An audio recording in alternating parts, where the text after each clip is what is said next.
Nobody 2, of course, is a action movie that came out recently. To some reviews that are pretty all over the place. But it is a sequel, and obviously, quick disclaimer, just like with many sequels for some reason, I have not watched the original. So, maybe I'm watching it with rose tinted glasses or something, because apparently it's probably not better than the original, which is a good thing for me since I have not watched the original, and I like this movie. So, I guess nobody number one is probably on my to watch list, right? But besides that, what are people talking about? Simple.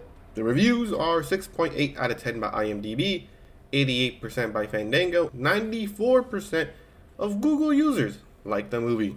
Rotten Tomatoes, 77% by the critics and 88 by the people. Obviously, nobody revolves around Hutch Mansell, a assassin who has to work to pay off his debt, and obviously he takes a lot of these jobs to pay it off. But obviously, in this movie, he sees that a rift is happening between him and his family. He's starting to see himself become more distant from them, and obviously, instead of just letting it happen, he decides, you know what? I think it might be time for a family vacation.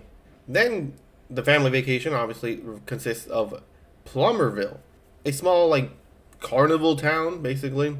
And he chose that place because that's where his dad brought him and his brother when they were kids. Obviously, apparently, it's basically a carbon copy from their trip because things don't go too well for them. Obviously, Hutch was just supposed to go in and out, go in, spend time with family, get out.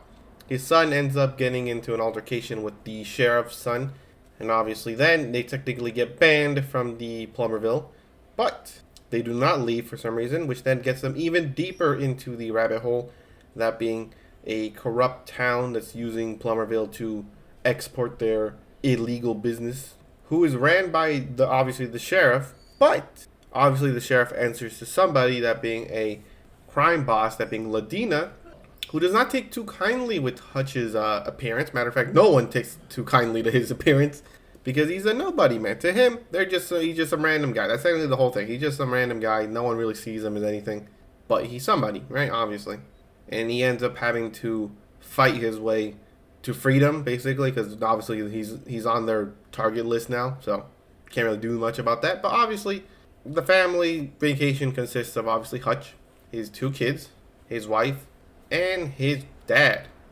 Very fun adventures for all of them, obviously, even though he promised his wife that he would leave the violence at home. The violence found him instead, obviously, common trope, I guess you could say. But besides that, what is the best parts of the movie? Simple. The action. The action is some of the best I've seen this year. It is a really good action movie. Obviously, action, either it's close quarter combat with weapons, with fists, with guns, they're all pretty good. Really good, matter of fact. I like the family dynamic. Obviously, I feel like they should have been explored a little bit more because obviously the son is distant, and obviously teenagers, you know how it goes. And his Hutch is trying to lead him down a better path. But obviously, they don't talk a lot, obviously. It doesn't get explored a lot, but I mean, that's not the main point of the movie, but it is something there, right? Their children kind of do nothing until the end. They're just there to move the plot forward. The dad kind of disappears for a little bit because he has a cabin in the area. But it all comes back in the end of the movie where they have a final stand against Ladina, obviously, consisting of Hutch, his dad, the sheriff, who now turns to the good side because obviously he never wanted to be part of it. He's only part of it to pay off his father's debts, which ended up being forever. So yeah, now obviously he's pissed. He's like, okay, I paid off my debt. Nah. You still got a lot more. What? That's it. I'm gonna kill you now. Just like, okay. So they end up having a last stand with her and her right hand man, who is a machete wielding bodyguard. Who is, first of all, his design. I hate saying design because his costume looks amazing, and he has a final duel with Harry, obviously the brother of Hutch, in a katana versus machete duel. One of the best fight scenes in the movie. Obviously, you probably know who won that fight, but it is a pretty cool scene. Really cool scene. People say, "Oh, it's formulaic or something." It's predictable. I don't care. Predictable is good as long as it's predictably good. I don't care. I love these movies. It's not over the top where the dude barely gets hurt. No, no, he takes some punishment, especially when it's especially when he's outnumbered. Obviously, he still wins, which doesn't make sense for like a 60-year-old man. Probably has back issues or something. But you know, he still takes punishment. You know, it's not like, oh, I'm out here outmaneuvering all these people. No, he gets hurt. He gets hurt consistently.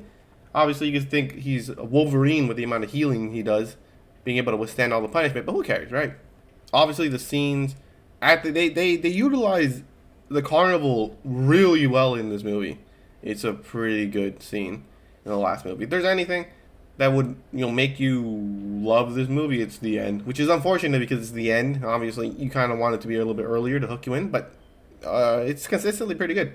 Action's good. Obviously, there's some conflict between the family members, but like it's not a lot. It's not deep at all, but it's still good. But anyways, obviously, we haven't done it a lot, but we're gonna read some reviews from the people and from critics. The first one is from Avery W, who says it was pretty alright. It had its moments. Overall, it was average. Average, right? But this dude, I don't know if it's a dude, but this dude rated it 4 out of 5. That's 80%. I think that's more than average. Well, that's whatever. Some dude gave it a 5 out of 5, that being Ty. That being thought it was a good movie for Bob. Not too long, not too short. It was, but just tried. Okay, I think it's time to start reading some critics' reviews. But, but let's read a good one and a bad one. Radhian Simon Pillai, my bad for butchering his name. He gave it a yucky review. As the medley of violence continues, Stone's mugging goes from giddy, sinister to hammy and exhausting. Same goes for Nobody 2, and also the post-John Wick wave of action movies is part of.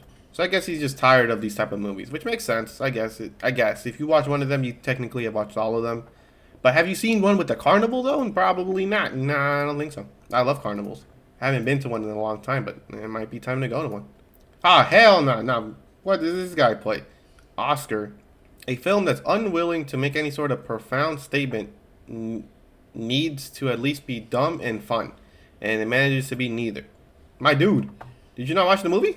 No one would call Nobody 2 dull, but most would agree it's a disposable in the most damning sense. That makes sense. I'm agree with you. This one makes sense. It's a good movie. I liked it. I really enjoyed it. But it's not one of the movies where you could watch it again and again.